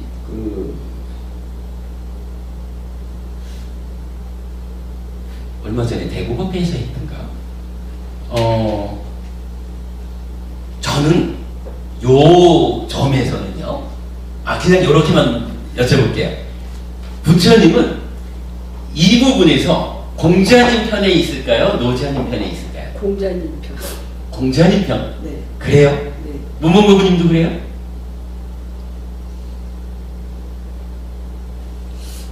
왜 공자님 편이라고 생각하셔요? 공자에 가까울 거야. 아니 그러니까 인간 중심이니까 인간은 저게 폭력이라고 해도 인간은 인효애를 잘 지켜야 하니까 부모가. 근데 인간 중심이라는 측면은 노자도 그러긴 공통점이죠. 한데 저기 부처님은 부모를 공경하고 이웃을 이제 부모를 공경하고 형제들에게 우애 있고 이런 것을 중요시하고 있잖아요. 아마 지금 말씀하신 그 점은 노자님도 동일한 입장일 거예요. 다만 공자님은 그것이라고, 이것이 기준이야, 이것이 선이야 라고 기준을 명확히 했다면, 노자님은 그렇게 기준을 명확히 해가지고 보편적으로 적용하는 것은 폭력이 될 수 있다, 이렇게 지금 반격을 한 거란 말이죠. 그러니까 지금 말씀하신 것은 두 분 간에 공통된다고 봐야 돼. 그 부분 공통된다고 보면 다시 부처님은 공자 편, 노자 편. 근데 부처님도 부처님 말씀을 딱 보면은 어차피 내 안에서 모든 걸 찾아야 된다고 그랬거든. 근데 공자도 찾아야 된다고 그랬는데 공자는 어떤 요리 개체를 만들어 놨어요. 근데 부처님 그걸 만들어 놓지 않고 그걸 분해하고 요렇게 딱 파고들면 그 차이가 있는 것 같아요. 공자는 인이란 씨앗을 딱 만들어 놓고 거기에 기준을 두는 것 같아요. 저는 거기에 잘 동의 못하고, 근데 시간이 많지 않으니까 저는 저도 이 부분에 대해서는 공자님한테 그러니까 부처님이 요 면에서는 공자님 편을 들어줄 거라고 생각을 해요. 왜 그러냐 하면, 자, 지금 방금 이제 현정부부님한테 그 얘기 드렸잖아요. 인간이 살아야 되는 그 모습에 대해서는 노재현님도 그거 아니라고 한 건 아닐 것이다. 다만 보편적인 기준, 무조건 이건 옳은 거야. 요 얘기. 이건 무조건 옳은 거니까 이렇게 살아야 돼! 라고 보편적 기준을 제시하는 곳에 대해 제시하는 데 대해서 반격을 한 거거든요. 그렇죠. 그런데 우리가 그 부처님을 칭송한다, 찬탄한다라고 하는 데에서 몇 가지 방법이 있잖아요. 그 마하고윈다경이라고 디가니까야 19번째 경이 있어요. 요거 제가 이건 우리 법회에서 몇 번 또는 제가 중요하게 강조하는 부분도 있는데, 부처님은 요 마하고윈다경에서 이런 마하고윈다경에 부처님을 있는 그대로 칭송하는, 있는 그대로 부처님을 찬탄하는 8가지 방법이 나타나요. 부처님이 뭐 이랬다라고 말하는 게 아니라 부처님을, 우리 스승이신 부처님은 이런 분입니다 라고 8가지로 부처님을 칭송해요.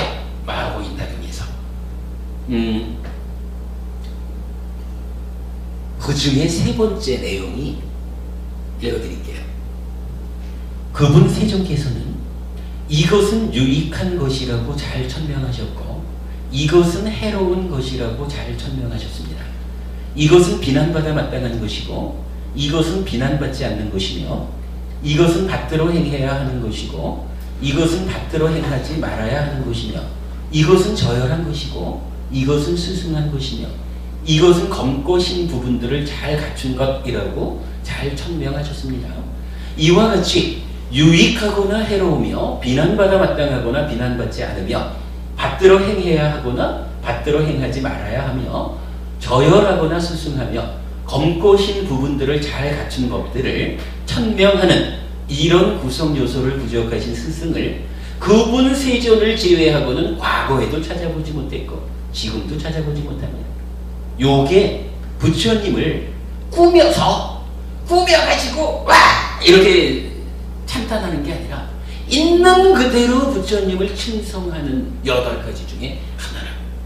그러면 요게 뭔가요? 이것은 유익한 것이요, 이것은 해로운 것이요 라고 현장법은 기억하셔요? 옳고 그름의 판단 기준이 있다. 부처님께서는 옳고 그름의 판단 기준을 정해주셨다. 그리고 이 찬탄이라는 것은 부처님이 옳고 그름의 판단 기준을 정해주신 것이 참으로 우리 삶의 문제를 해결하는 데에 도움이 되는 것이다. 그래서 부처님은 훌륭하다, 이렇게 찬탄하는 거라는 거죠. 옳고 그름의 판단 기준, 이게 어디에 나타나나요?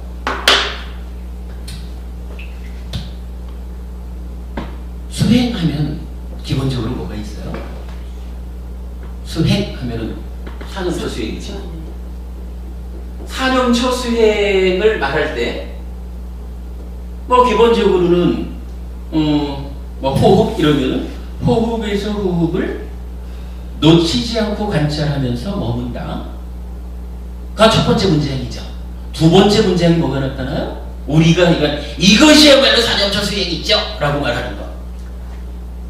요거죠? 아따피 삼빠자노 사티마. 이게 뭔가요? 그럼 사념처 수행의 핵심이 요거랑 요게 수행의 출발서이잖아요. 요거죠? 사티마, 만의 현재 상태를, 그죠? 우리 마음의 현재 상태를 알아차리는 거죠? 알아차리면 어떻게 돼요? 내가 지금 알아차린 요 상태가 나의 만호가 올바르게 호흡을 놓치지 않고 관찰하고 있는가?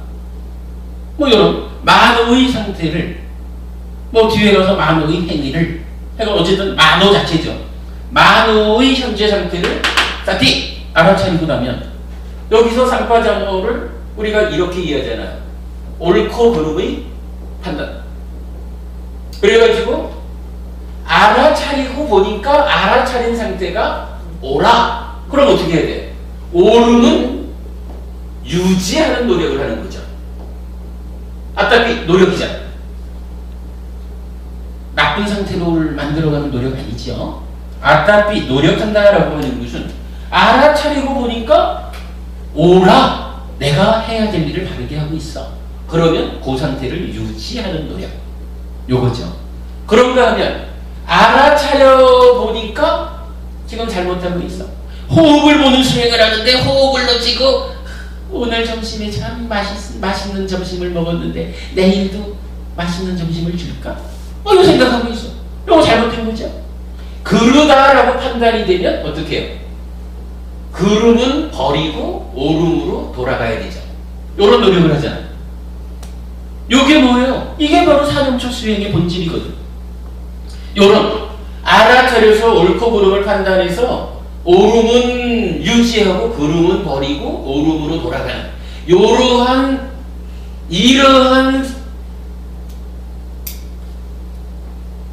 뭐라 그래야 되나? 이런 노력의 이런 수행의 반복에 의해 가지고 뭐가 되는 거예요? 우리가 금방 말했지만 호흡에서 호흡을 놓치지 않고 관찰한다 이래 되는 거죠. 놓치지 않고 관찰하며 머문 이래 말하는 거죠. 아까 비상과자로 세팅화 해가지고 호흡을 놓치지 않고 관찰하며 머물게 되면 이 상태를 뭐라고 불러요? 사마디잖아. 이 사마디에 수반되는 빨리 지혜를 가지고 있는 그대로 윗바사나 하는 거잖아요. 요게 수행이잖아요. 그죠? 우리가 하는 수행에 대해서 요 부분 많이 말하고 있는 거죠. 그러면 요렇게 놓고 볼 때 만약에 말이에요. 호흡을 보면서 지금 이제 우리가 호흡 보는 수행을 한다 이거야. 호흡 보는 수행을 하면서 딱 알아차리고 보니까 오늘 점심이 참 맛있었어. 요 생각을 하고 있어요. 근데 거기서 딱 생각을 하기를 그래도 내가 그저께 누구 만나가지고 거짓말을 좀 했는데 그 거짓말 했던 거를 생각하는 거에 비하면은 아까 낮에 점심 먹은 생각하는 것은 나쁘지 않아 라고 생각해서 점심이 참 맛있었는데 내일도 또 주려나? 하고 요 점심 먹은 생각을 붙잡고 있으면 요거 수행이 바로 되나? 안 되죠. 그러면 그 수행이 왜 안 됐느냐라고 보면 이 수행자가 수행을 할 때, 그러니까 호흡 보는 수행을 할 때는 그죠? 호흡 보는 수행을 할 때는 무조건 호흡만이 옳은 거야. 호흡을 놓쳤다 그러면 어떤 생각을 하든지 간에 그런 거예요. 잘못된 거예요. 이렇게 옳다 그르다라고 하는 판단의 기준이 명확해야 그저께 거짓말한 생각을 한 것도 잘못돼서 호흡으로 돌아오고 아까 점심 먹은 게 맛있었어 라는 생각도 틀렸어 라고 해서 호흡으로 돌아오고 무조건 호흡 한 가지만이 옳다 라고 명확한 기준이 서야 지속적으로 망상 원위치 해가지고 호흡으로 돌아오는 이 일을 훈련함으로써 삼매가 성취되는 거잖아요. 그러면 여기서 이거 쌍바자는 옳고 그름을 판단하는 이 일이 얼마나 중요한 거냐고요. 아무나 다 중요하죠. 알아차리지 못해도 수행은 끝나는 거고 옳고 그름을 판단하지 못해도 수행은 끝나는 거예요. 올바른 노력을 하지 못해도 수행은 끝나는 거야. 아까 비상과정을 할 때가 세 가지가 다 중요해. 그런데 어쨌든 다 중요하지만 그 중에 하나 우리 여기 옳고 그름의 판단이라고 하는 요 측면을 놓고 볼 때 우리가 아직까지 공부가 부족하잖아요. 삶의 문제를 해결할 수 있는 정당한 방법을 잘 모르거든. 그런데 만약에 부처님이 수행해? 이렇게 던져놓고 호흡 보는 수행할 때는 호흡 말고는 모두가 다 잘못된 거야. 호흡만이 옳은 것이야 라고 명확하게 기준을 제공해 주지 않고 알아서 해. 그냥 옳고 그름을 잘 판단해서 해. 이렇게 말했다 그러면 우리가 아직까지 공부가 부족한 입장에서 아까 같은 그런 실수를 할 수 있는 거예요. 그저께 거짓말한 기억으로 가는 것은 잘못된 거고, 그래도 아까 점심 맛있게 먹은 기억은 뭐 그 정도는 괜찮겠지? 요렇게 붙잡혀 있다 보면은 앉아있어 분들 뭐 하냐고요. 그러니까 우리가 아주 중요하게 말하는 게 옳고 그름을 판단하되 여기에 대한 기준이 필요합니다. 이 얘기잖아요. 오늘 법회 시작하면서 우리가 그 얘기 했잖아요.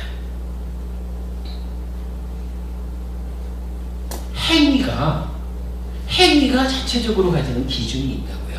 특성이 있다고요. 그래서 10가지로 악한 행위를 하면 이 악한 행위라는 것은 무슨 핑계, 무슨 상황 논리를 들이대도 무조건 두쿠드라야, 무조건 괴로움을 만들어요. 그리고 그 현실적 겪음을 또 다른 노력을 통해서 죄로까지 이끌어갈 수는 있지만 어쨌거나 10가지로 악한 행위를 하면 무조건적으로 괴로움이 만들어지고 현실적으로도 괴로운 느낌을 겪는 거야. 10가지로 착한 행위, 10선업을 지으면 행위 자체가 가지는 특성이 행복을 만들고 현실적인 겪음까지도 행복이야. 그래서 아까 우리가 지난주 수업 마무리를 이렇게 정리해봤잖아요. 우리가 현명한 사람이라면 지금 이 순간 10가지로 착한 행위를 함으로써 내일이 됐든 한 달 후가 됐든 1년 후가 됐든 지금 이 행위의 결과를 겪어야 되는 그 시점에서 똑같은 노력을 해가지고 괴로움을 제로로 만들자, 이렇게 할 일이 필요가 없지 않느냐.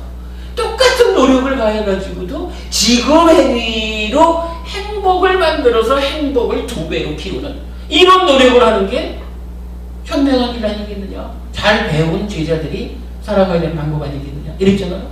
그럼 거기에서도 만약에 10가지 착한 업 이렇게 말을 하는데 제가 살아가면서 10가지의 착한 업이 있다라는 것을 만약 대충한다. 그런데 그 중에 지금 상황을 다 보니까 거짓말을 좀 하면 좋겠어. 그러니까 10가지 중에 1가지 정도는 싹 빼가지고 거짓말도 좀 하지 뭐. 그래도 괜찮을 거야. 만약 이렇게 된다면, 그리고 그게 사실이라면, 그거는 사실은 기준 자체가, 10선업 자체가 의미를 상실하는 거죠. 부처님께서 우리가 행복해지려면, 우리 삶의 문제를 해결하려면 구체적으로 어떻게 해야 됩니까? 라고 하는 질문에 대해서 부처님이 지금 이야기의 핵심이죠. 이것은 옳은 것이고 이것은 잘못된 것이다 라고 옳고 그름의 판단 기준을 명확히 주시는 거예요. 10가지 착한 업이라는 것은 무조건 옳은 것이에요. 왜? 행복을 만드니까. 괴롭고 싶은 사람은 없거든. 그런데 10가지 악한 업이라고 하는 것은 무조건 나쁜 거예요. 왜? 괴로움을 만들거든. 부처님 이렇게 명확하게 행위의 기준을 주신다고요. 그런데 이러한 기준이라는 게 바로 이 자리에 옳고 그름을 판단하는 일이 중요한 일인데, 참으로 중요한데 여기 판단이 잘못되면 결과가 나빠지잖아요. 그런데 옳고 그름의 판단에 대한 기준을 아직까지 우리가 모른단 말이죠. 우리 수준에서 참으로 어떤 것이 옳은 것이고 어떤 것이 그른 것인지, 어떤 것이 행복을 만들고 어떤 것이 괴로움을 만드는지를 모르잖아요.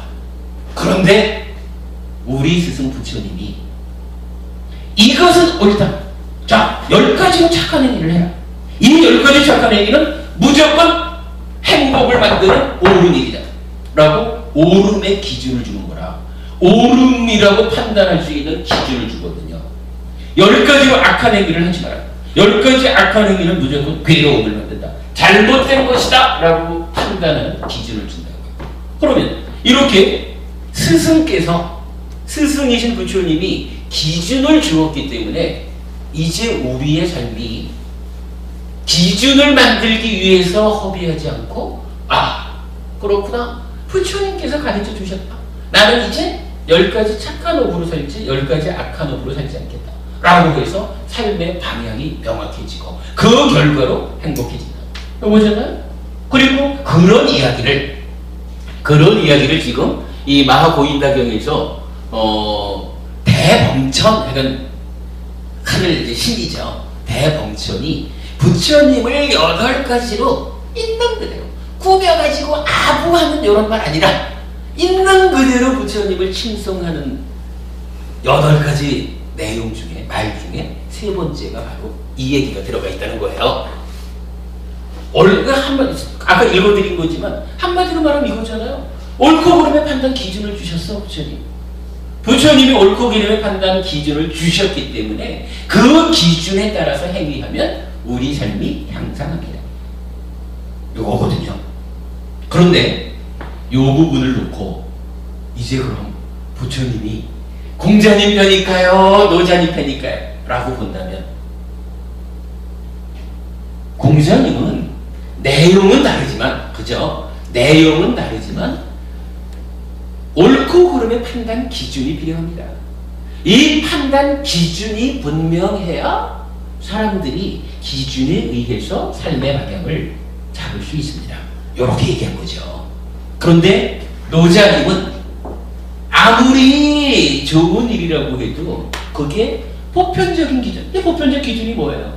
어디 갖다 대도 옳은 거, 그거잖아요.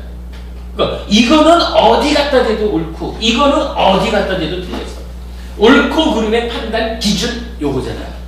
어디에나 적용되는 요 옳고 그름의 판단 기준, 그것이 폭력을 야기할 수 있다. 그러므로 옳고 그름의 판단 기준을 세우지 않아야 한다. 이런 얘기를 하는 거잖아요. 그런데 부처님은 아니잖아요. 옳고 그름의 판단 기준을 분명히 주셨다. 이 일은 물론 뭐 세 분의 성인들이 다 각각의 견해의 차이가 있겠지만 일단 부처님 입장에서는 이러한 깨달음, 이렇게 괴로움을 소멸한 이러한 일이 스스로가 판단해서 나아가기에는 너무 어렵다. 이제 깨달음을 통해서 완전하게 알아낸 사람이 있다면 이 알아낸 사람이 최단 거리로 괴로움을 소멸할 수 있는 길을 일러줘야 된다. 이게 스승의 역할이다. 그래서 부처님이 깨달은 자의 입장에서 단 0.00001%의 오류도 예외도 인정되지 않는 옳고 그름의 판단 기준을 주신 거라.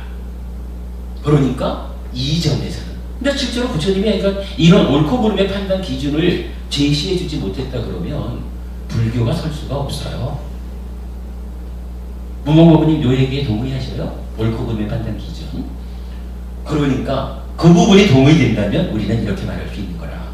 이 문제에 대해서는, 그러니까 공자의 깨달음에 대한 노자의 반격이라고 하는 측면에서는 부처님은 옳고 그름의 판단 기준이 필요하다. 나는 그 기준을 제시했다. 제자들의 입장에서는 옳고 그름의 판단 기준을 제시해 주신, 알려주신 부처님은 참으로 있는 그대로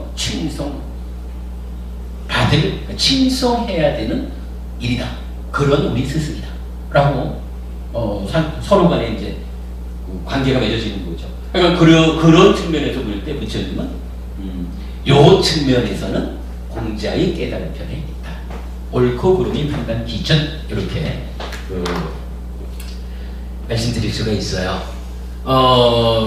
제가 좀 요거는 깊이 생각을 해본 내용인데, 뭐 그렇다고 해가지고 지금 여기서 공자의 깨달음에 대한 노자의 반격을 부처님은 제3의 반격으로서 노자를 비판했다. 이래가지고 불교가 전체적으로 그러면 노자보다는 공자 편이냐?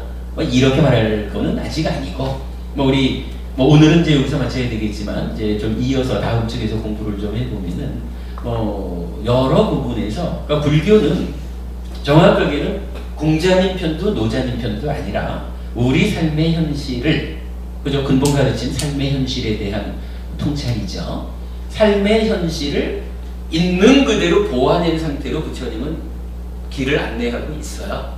근데 여기서 이제 공자님이나 노자님의 그 깨달음의 상태가 부처님과 견주어 어떻느냐라는 부분에서 각각 그 제자들마다 보는 눈이 다르겠지만, 일단 이제 부처님을 스승으로 하는 우리들 입장에서 보면 부처님이 깨달아서 알려주는 삶의 현실에 대해서 노자님은 노자님대로, 공자님은 공자님대로 일부는 바르게 보는가 하면 일부는 바르지 못하게, 그러니까 부처님과 다르게 보죠. 그러다 보니까 지금 요 기준이 필요합니까? 라고 하는 측면에서는 부처님과 공자님이 한쪽으로 보셨지만, 다음주에 말씀드릴 또 다른 부분에서는 노자님이 부처님과 같은 시각을 갖기도 하고, 그러니까 꼭 전체적으로 이렇다 저렇다라고 말할 그런 그 결론을 낼 이유는 없죠. 다만 전체적으로 부처님이 보는 삶의 모습을 우리가 쫓아가고 있는데, 노자님과 공자님은 이런 부분에서 공통점이 있고 이런 부분에서는 좀 다른 시각을 가지고 있다. 어쨌든 우리는 부처님을 스승으로 하는 불자니까 우리 길은 그냥 가면 되죠. 그러나 우리가 불교를 잘 모르기 때문에 누군가가 와가지고 노자님이나 공자님의 가르침을 섞어서 들이댈 때 몰라가지고 그런가? 그러면 이런 면에서는 부처님이 좀 틀렸나? 이렇게 그 스스로 오류를 겪지 않기 위해서 이런 공부를 한다. 이렇게 보면 되겠죠? 오늘 이렇게 마치겠습니다. 좀 공부가 재미있으셨는가 모르겠어요. 네, 재밌어요. 그래도 우리 이법대가 참 좋은 이유가 뭐냐 하면, 어떤 주제를 가지고 얼마나 어려운 얘기를 하더라도 어부님들께서 어려운 얘기 좀 피합시다 이렇게 안 하시고 재밌어 하시고 깊이 함께 이해를 해주시니까, 그래도 어부님들께서 이런 이야기를 다 이해하고 공감해 주니까 저는 어떤 이야기든지 필요한 일을 말할 수가 있잖아요. 그래서 참 좋은 것 같아요. 감사합니다. 마치겠습니다.